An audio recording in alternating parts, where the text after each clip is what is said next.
Episode 14 of the Roommates podcast starts now. And if you've seen the last episode, then you know that this is not going to be getting recorded on Sunday, like we typically would have, just because of spring break. So anything that happens between February 29th and the next time you see a episode other than this when it gets posted, it will not be covered in this episode because we are going on spring break and I will be out of town for the next 2 recording sessions. So we'll see what we can actually cover. There's not that much to cover, but it's enough to kind of get an episode out there. So we'll see. Just because there were some big things, especially in women's college basketball, regarding Caitlin Clark and her status as a future college basketball player and future WNBA player. And when we come back, we're going to make a giant episode, probably like an hour long, covering everything that we missed. It'll be 2 weeks worth of college sports and pro sports all in one episode. So that'll be a big one, be a big chunk. But for now, we'll just be talking about what we do have to talk about that's happened in the last 4 days. I mean, not a ton, but we'll see. I mean, I'd say not a ton, but there was some decently big losses when it comes to tournament details for men's basketball. We had obviously some news with Caitlin Clark, things like that. So let's just get into it, I guess. Yeah. Let me scroll down so I actually can see the news page on here instead of just looking at only the rankings. Okay, there we go. Rankings, pretty much since last time we recorded, which was Monday, have not changed because they came out like 10 minutes before we started. Yeah. The biggest thing was Kansas lost. Who Yeah. did they play? BYU. Yeah, Kansas lost to BYU. Lost to the Mormons of BYU. Something about those Mormons, man. They've been putting on a show in the Big 12 in both football and basketball. But, I mean, it's late, but Kansas has also kind of secured a spot in the tournament. They've secured a spot. Because it's not official. It's not going to be official until after we get done with Big 12 tournament and things like that and the conference tournaments. But it's going to be hard for them to miss at this point. So losses at this point for the teams like that don't really matter, other than the fact that it tears down the team's actual confidence going into March. But shouldn't do anything crazy for them. I don't think it'll affect them that much. No. Because this is a Kansas team we're talking about. That's the second best team in the Big 12. I think or third best. Probably going to make the Big 12 title game. Probably going to win they've got to. Well, they've got to beat Houston, and they've got to beat Iowa State. Yeah. And if they can't beat BYU, then they might have trouble with Iowa State and Houston. Let's look at because Iowa State has been moved up. They'd have to beat number 1 in the nation. They'd have to beat number 8 in the nation. Iowa State will probably jump them because Iowa State's 6 now. I thought I saw when they were playing OU. They're 8. And they beat OU. Why do I feel like that is? Let me see. Hold on. Because I could have sworn I saw they were. I may have just misread it because it was late and I was not really trying to pay that much attention to it when I was watching it. Not standings. I meant to click rankings because I don't want to see the standings. Yeah, they're still 8. I just misread it. Oh, they're 6 in the coaches poll. That's what I read. But I mean, you've got both of those teams they've got to go through, so we'll see what happens when it comes tournament time. But that's always the fun part about conference tournaments is teams like Kansas can beat one of those guys, and they've got confidence to beat the other. So, yeah. In other Big 12 news, Texas Tech and Texas got into some little heat with each other. I mean, it's Texas fans. What are you going to expect from those crybabies? A flagrant 2 was issued on a pretty clear foul. Yeah. And then Texas Tech fans, being the home squad, threw stuff on the court. One dude literally got carried out by police, which was kind of funny to watch, I'll be honest. Yeah. And then they got a technical, because obviously you can't throw stuff on the court. Their head coach literally got on the mic and pulled a Greg Pop. Yeah, when Pop did that for Dirk. Kind of staying on the same wave of that, though, with things happening on the court. Incarnate Word and Texas A&M Commerce. We didn't really cover this when it first happened, I don't think. I don't think we did. But, because it happened like right after an episode, and then we just blanked on it when we kind of got around to it. But they decided to just throw hands like instead of shaking their hands, they were decided to throw them, which I think it's funny to watch. Yeah, no, I saw that immediately in the training room, and I texted Deegan. I was like, Deegan, you see what happened at the Texas A&M Commerce and Incarnate Word? And he's like, who is that? And I was like, I showed him the video. He was like, oh, well, what the crap? So, what else do we have on here? You want to rant about Creighton for a few minutes? See how you... I mean, yeah. So, for those who do not know, Creighton, well, obviously, Creighton upset UConn.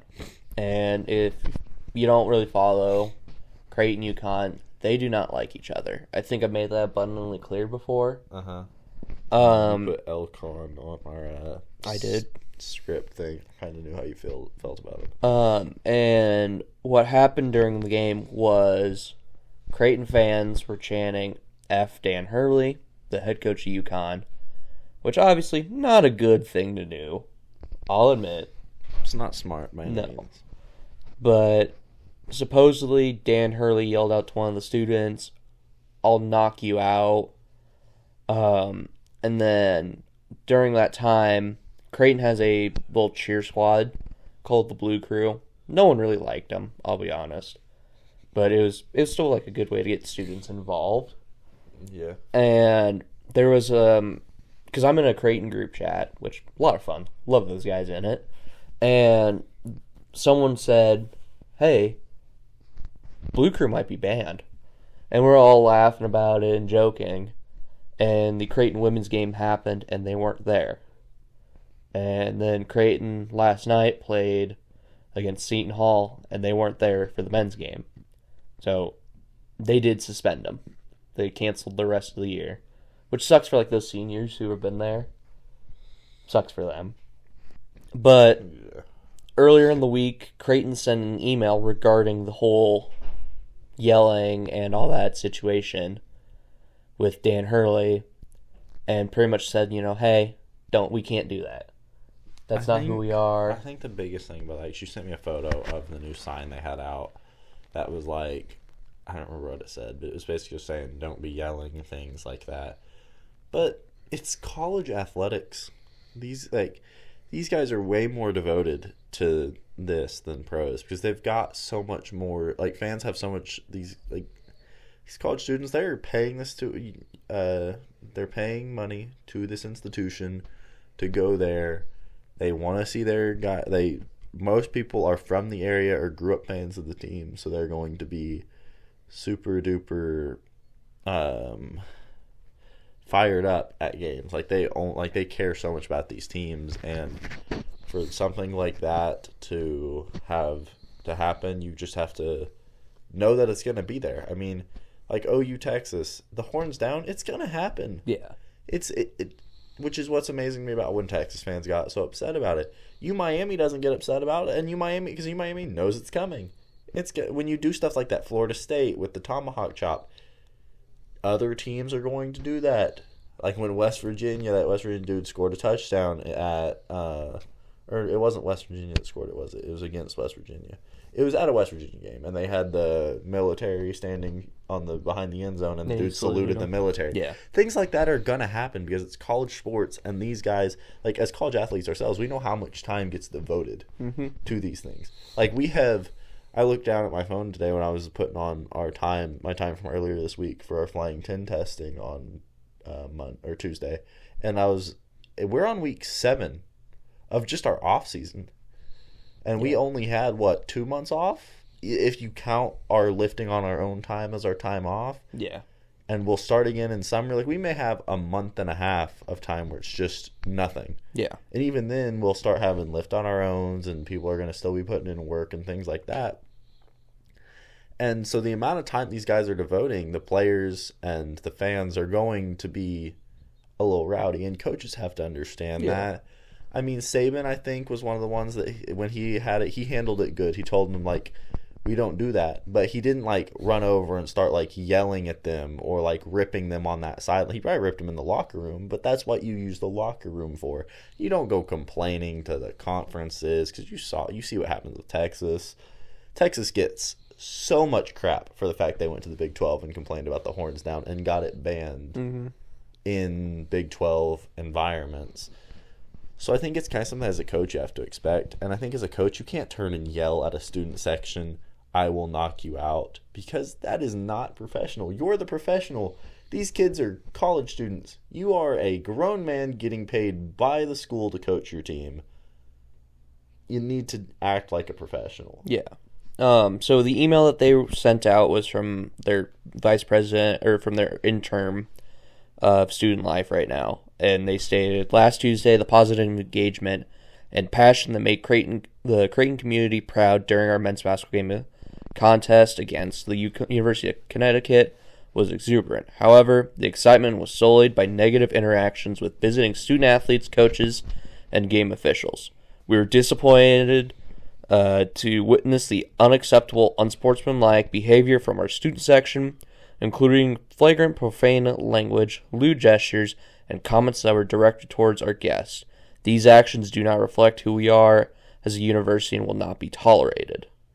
And then later on too, which was, I didn't tell you this one, they did a deal with the student section where the first 1,000 students for last night's game got a $10 concessions gift card, which kind of was like, hey, don't do this, but we're gonna kind of get you to come to this game now. And then, obviously, what you were alluding to, if I can find it, they put a sign out in front of the student section and said, Blue Jay Nation, respect our guests, use appropriate language, demonstrate positive energy, be proud, be loud, be positive. That's not going to happen at college sports. Like, officials get ragged on in all levels, including college. Yeah. I've said some things to refs in high school and some of the ones in the college atmosphere that I would not say in any other environment. Yeah. Or do in any other environment.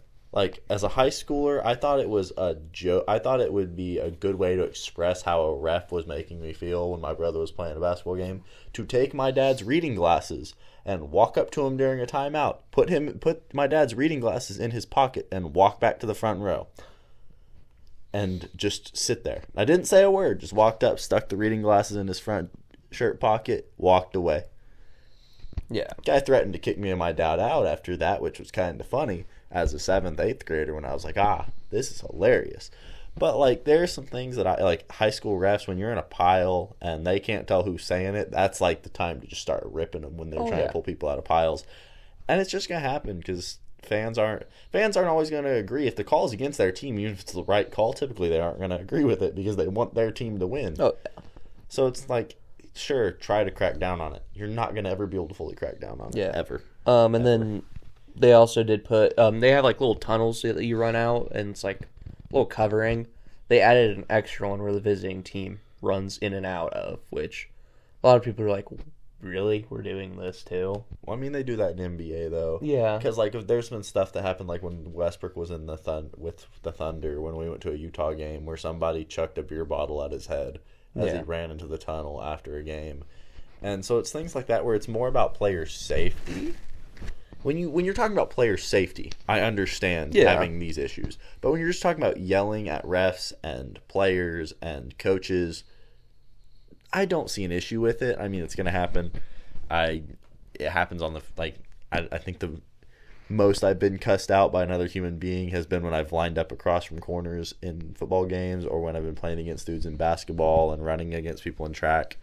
That's when I've been cussed out the most in my life. And it's like, okay, it just is part of the game. I don't really care. I kind of just tune them out because it's just, I've said stuff, they've said stuff. I mean, it happens to be, there's yelling matches on the field and between coaches, and the coaches just have to be the professionals because they're the ones who are the professionals. They're getting paid. The refs have already learned how to not deal with it, and the team officials have to understand that there's nothing they're going to be able to do to keep these things from happening. They can just say that they are, but there's no way they're going to be able to 100% crack down on it. Otherwise, they're going to have a lot of angry students. Yeah, and it's the crazy part to me being a Creighton fan is, like, we won the game, we're getting punished. I don't think I've really seen times. I think if UConn wins that game, Dan Hurley wouldn't have gone and said no. And that also just kind of shows what Dan Hurley was thinking, because Dan Hurley was like, I'm not going to complain about this unless we lose. And then they lost. It's like he has to find a way to punish the team for winning a good game. Creighton went in, did what they were supposed to do, and won the game. Deal with it. Yeah, and it's amazing to me how that can happen. And, like, he said afterwards, too, he's like, I don't appreciate, cussing and all that. And then missed a shot that he took and cussed. Yeah. And it's like, okay, you can't say this The and double go back standard. It just makes me a little frustrated of being, like I said, being a fan, and it's win the biggest game of the year for us. Yeah, Porter Mosier's not like that. None of the teams in the Big 12 are like that except for, like, Texas. Gundy was a little bit like it, but Gundy's kind of grown up over the years. When Gundy was first coaching, he was... But Gundy was also... I kind of stood by Gundy, like, especially when he had the meme of him going viral. He was like, I'm a man. I'm 40. Yeah, like, but I mean, that's the thing. Like, if you're going to go after these kids, don't go after the kids. Like I said, in the state of Nebraska, 18-year-olds are still considered kids. Yeah. In the state of Oklahoma, it's different. But, like, technically, some of those people in that student section are still minors. Yeah. Like, understand that they're going to make mistakes that young people make, and you just have to live with them. Yeah. And don't go after the kids. Go after the people that are in charge. Or, like, Dan Hurley needs to understand that, and I think Dan Hurley needs to just grow up and deal with it. Because it's going to happen. Especially if it happens during tournament time. If he does this again during tournament time, if they lose, then there's going to be some more things that come out of that. In other news, former Creighton assistant Alan Huss, now the head coach of High Point University. I was wondering who that was because I had zero clue who that was. But it makes sense why he's on here now. It's like the first one I've heard. He locks in the first regular season title of his head coaching career with the Big South Conference, I think is what they're in. I didn't even know there was a place called High Point University. I'm going to be completely honest. There is. That's like one of the first like regular season title wins I've heard of. That's like official now. Yeah, because a lot of the other conferences are super close. Mm-hmm. The only other one I could think of would be Summit, depending on what Summit League standings look like. But Summit League's also, typically it was getting run by ORU, but Max Asmus left. So it's not getting run by ORU anymore. So I don't know if it's closer. Because it could be a lot closer between North Dakota State or North Dakota and who's the other one? South Dakota State. Yeah, the Jackrabbits. Looks to be South Dakota State, North Dakota. That's what I was thinking. Those North two Dakota are pretty State. close. Are they all pretty close in record-wise? Yeah, they are. I guess that makes sense. I was like, because I haven't seen anything. ORU had a really down year this year. Guess also talk about the expansion idea that's been getting thrown around. Yeah. Where we'd go from what we have now at 64 teams to like 96 was what they were thinking, expanding into another 32 teams. Yeah. That is the dumbest. I told you all this. That's the dumbest thing I've ever heard in my life. Because the fact of the matter is that UNC Wilmington would be one of the last teams in if we expanded to 96. UNC Wilmington does not deserve to play in March Madness. No offense if you're on the UNC Wilmington basketball team and happen to see this. You're probably way better at basketball than I am. But that's like saying that an FCS team should get to compete in the 12-team playoff next year for college football. It's not going to happen.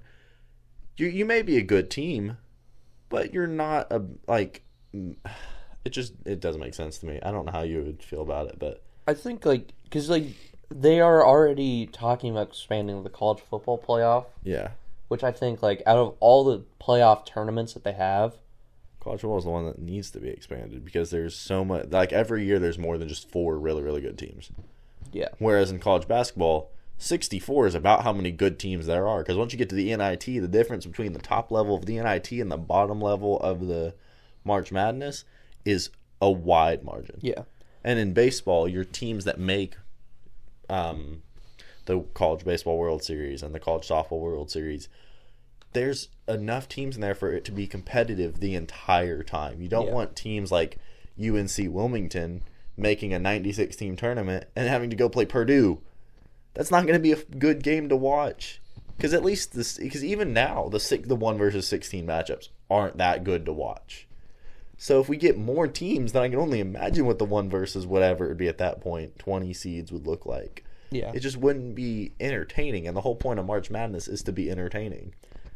Yeah, like I was saying, I think out of all the tournaments, this one is the most, like, the best format. Yeah. I think you have the perfect amount of teams. I do agree, like, when you go to the CWS, you get the best of the best. Yeah. Which I think that, then again, they have to go through regionals, super regionals. Yeah. O2 and barbecue, right? Like, they have to win games to even get into the College World Series. Which I think right now the current format of March Madness is perfect. I don't think we should ever really change it. Yeah. Unless it's adding not as many teams as they're wanting to. Yeah, if they want to, I don't think there should be 96 teams in a playoff or in a March Madness tournament. As much as I love March Madness, yeah, as much as I love March Madness, that is a lot of teams and a lot of games and a lot of boring games to start off March Madness. Yeah.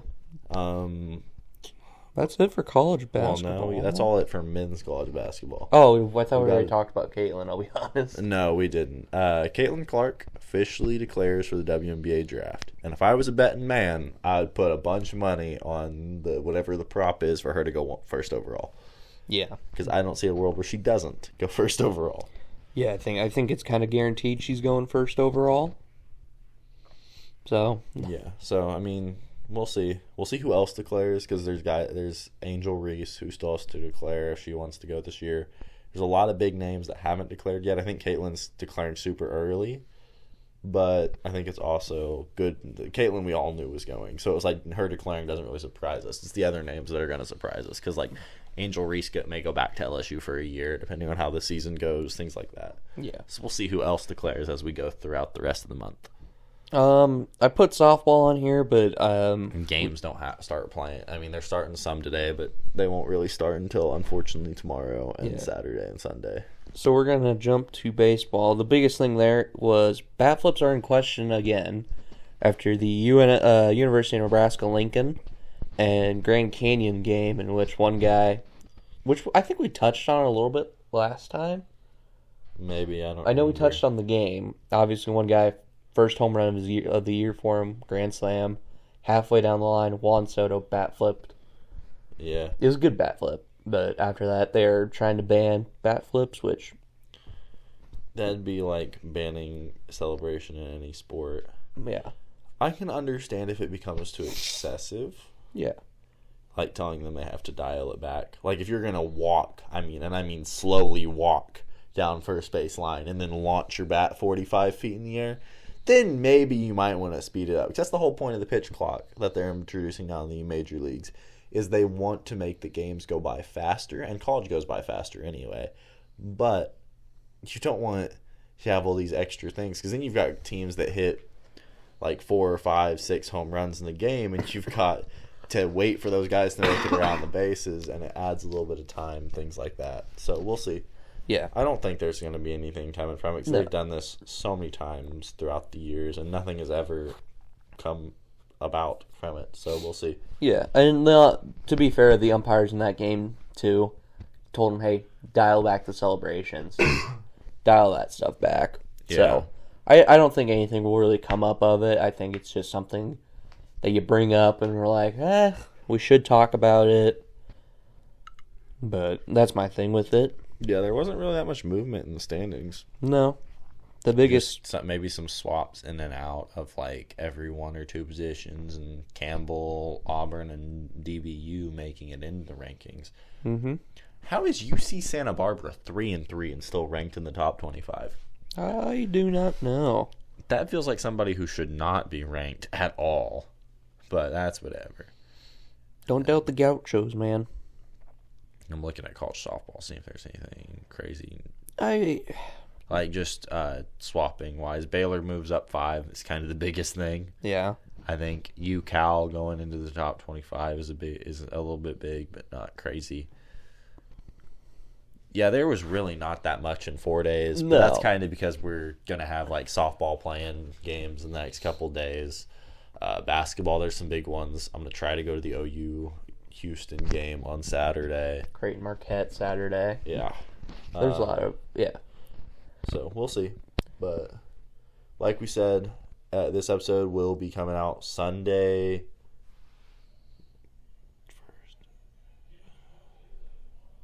Sunday, March 3rd. Took me a little bit to count 3 days in the future. I was going to say, dude, you realize, like, we can't be in here by March 2nd. Yeah, it Plus didn't. 1. Yeah, It's so 3. Sunday, March 3rd is when this episode will come out. But after that, we will have 10 days where there won't be an episode because the next episode after that will come out March 13th. Yeah. We obviously could do a Zoom call, But I also don't feel like trying to piece together and edit a Zoom call right now. we haven't really seen our family.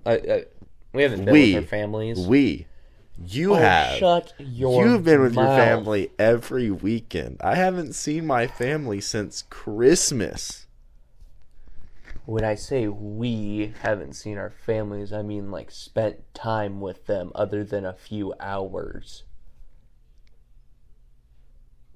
Okay. What do you do on the weekends then? Do Dude, you just nothing, like man. ignore Like- your family? No, I just hang around, man. Well, see, you got to hang around your family. You've been in the same building as your family.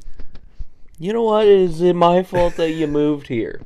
No. It's not. I'm just saying. I have. Interesting. I'm trying to think about the last time I saw my mom was January. When did we have to move back up? 7th? Yes. January 7th. That was the last time I saw my mom. Last time I saw my dad was Christmas. And the last time I saw the rest of my family was January 6th.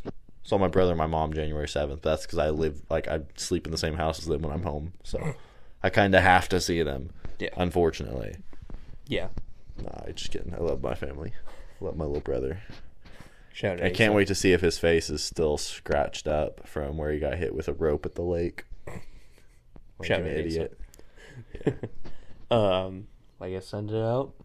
You're the one who sends it out. I don't know what you're looking at me for. I don't know if you have anything else you want to talk about. I don't. We've hit every bullet point on our. I guess script. other news: NAIA announced that Concordia University's Friedrich Arena will host one of their March Madness games for NAIA.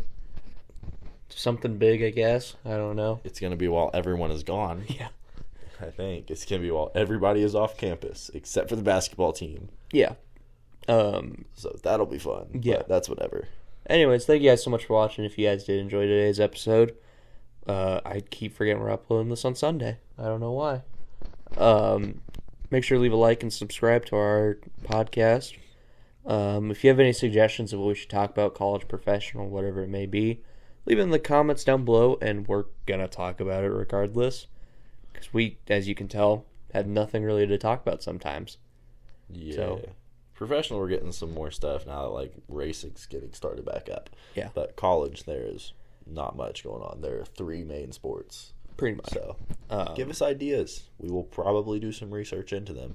We Probably. need to expand our horizons anyway into college athletics. Heck, if you comment Finnish baseball, we'll figure that out. Boy. Golly, might have to get a Google Translate app out and figure out how we're going to watch Finnish baseball. Why not? Oh, gosh. Maybe ice football we'll talk about. Or we can do Croatian baseball and get Sven in here to translate. Oh my gosh, that would be awesome. Big Croatian brother. Anyways, thank you guys so much for watching and have a great rest of your day. Goodbye.